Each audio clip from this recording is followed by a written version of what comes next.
Welcome back to the comfort vlog for one.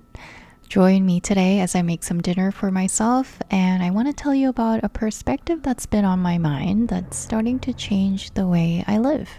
After my sunset run from my last video, I picked up some groceries. Isn't my Trader Joe's so fancy? It's got really fancy high ceilings. After I got home, I worked a little bit more, and it's already time for dinner. For dinner, we're making jjajangmyeon. I don't know if any of you saw, but I made a little appearance on a NYTimes video about jjajangmyeon. I got to be a small, tiny part of the Jjajangmyeon quest by Eric Kim on NYTimes last year, and the video finally came out this year with Eric's very special jjajangmyeon recipe. So go check it out. Anyway, watching that video obviously made me crave jjajangmyeon, so that's what we'll be making today. First, I have some frozen jjajangmyeon noodles. Jjajangmyeon always tastes better with the frozen noodles rather than the dry noodles, so I like to order these noodles online. And of course, the heart of the sauce, onions. In jjajangmyeon, you need lots and lots and lots of onions. For the sauce, I'm taking a bit of a shortcut and using this Jjajang Block by Otugi. You use this just like a curry block and it honestly tastes great.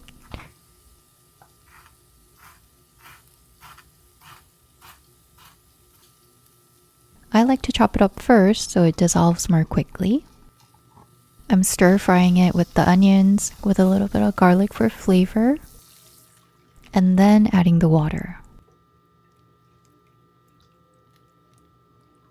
While the sauce comes to a simmer, I want to talk about something I heard recently that I can't stop thinking about.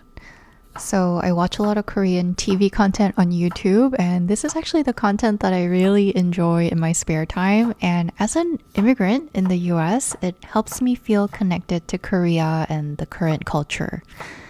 The other day, I watched an interview of a Korean actress on a talk show.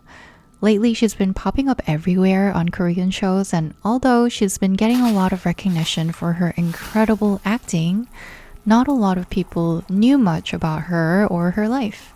I learned that she studied abroad, graduated with a degree in finance, and comes from a family in finance. But after getting the degree, she chose to pursue acting instead. In Korean culture, this is a pretty big deal, especially if you're coming from a conservative family that spend a lot of money to send you abroad and give you an education. Pursuing something in the arts after all that can be a shock to the family. So the actress decided to pursue acting, and for several years of trying to make it as an actress, the work that she put in often went unrecognized, and the small roles that she was getting barely paid a dime, until she got casted on a show that absolutely blew up 2 years ago. During the interview, she talked about a trip she made to a desert in her 20s. When she got to the desert, she was sitting and looking out to the endless mounds of sand. Looking at the desert, I feel like a tiny grain of sand in this world, she said. And my dilemma of pursuing acting, despite the financial risk and my parents' disapproval, seemed microscopic and light. If this decision too is like a grain of sand anyway, I thought, I might as well go for what I want. It's not that big of a deal. And that's how she decided to go all in pursuing acting, which felt right to her. Perspective, I think, is a flip of a coin. I could feel small and insignificant and decide to resign from being anything at all. Or I could feel small and insignificant and therefore live out my tiny little life doing all the little things I want. And in a way, both the lack of recognition and a tangible achievement and an abundance of it can also be seen in the end like a grain of sand. If that's the case, right? I think the way I want to live is to love every little moment being that wonderful grain of sand. One way I can think of living that way is to frequently and actively love my life. And a way this can be done is by being kind to the people around me and taking the time to get to know them, sharing my life with them, and allowing them to share theirs. I truly believe that living your tiny little life while being connected to other tiny little lives actually make it a lot richer and maybe more significant because we can remember each other together.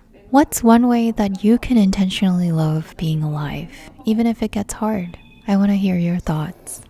Thank you for joining me on my dinner and another comfort vlog for one.